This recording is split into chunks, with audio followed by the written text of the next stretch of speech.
Sukma collector लक्षपाल Menon के जब यहाँ अपहरण हुआ था, उसके बाद 24 तारीख जो मनीष कुंजाम यहाँ से दवाइयाँ लेके गए थे, तो उनके आने को लेकर एक बहुत ज़्यादा उत्सुकता बनी थी।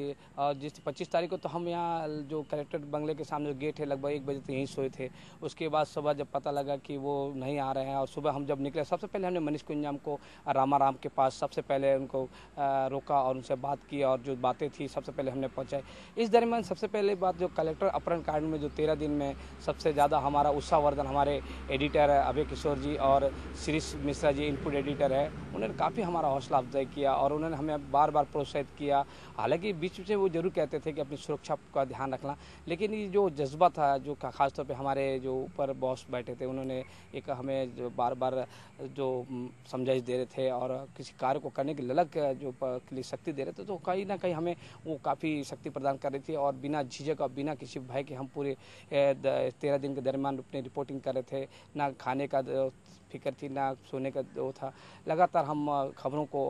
जल्दी से जल्द दर्शकों तक पहुंचाए, इसकी बात को हमें लगातार चिंता बनी रहती थी। और कलेक्टर बंगले में आने वाले हर गतिविधियां, होने वाली हर गतिविधियां, खासतौर आशा अलग से भी हम लगातार चर्चा करते रहते थे। उनकी तबीयत के बारे में जानते थे कि उनकी तबीयत कैसी है और वो क्या कर रही हैं, और ख़ासतौर मीडिया को भी फेस करते रहते थे, तो उनसे भी हम हर प्रकार की जानकारी और उनके जो अपील्स है उसको भी लेते थे। और ख़ासतौर पर उनके द्वारा जब मंदिर और खास गिरजाघर और चर्चों में जब प्रार्थना के लिए जाते थे, तो तब भी हमारी नज़र उन पर रहती थी कि वो क्या क्या कर रहे हैं। और यहाँ जो सुकमा में जो कैंडल मार्च निकल रहे थे और लोगों के द्वारा सभाएं ली जा रही थी, रैलियाँ निकाली जा रही थी, तो इस पर हम बने रहते थे। इस दरमियान खासतौर पर जब अपहरण कांड में 13 दिन में हमारा जो सोने के जो टाइमिंग था वो भी लगभग गड़बड़ा गया था। लगभग रात को 2 बजे सोते थे, सुबह 4 बजे असाइनमेंट डेस्क से फ़ोन आ जाता था कि आपको उठना है, आपको तत्काल चिंतालनार जाना है या ताड़मेटला जाना है। तो कहीं ना कहीं रातों की नींद भी थी, लेकिन सबसे बड़ी बात है जब हमें लगातार सफलता मिल रही थी, दर्शकों का जो अपार प्रेम हमारे प्रति था, लोगों को विश्वास था कि जो खबरें जी 24 घंटे छत्तीसगढ़ दिखाएगा वो सही पुख्ता खबरें, तो हमें एक बल मिला था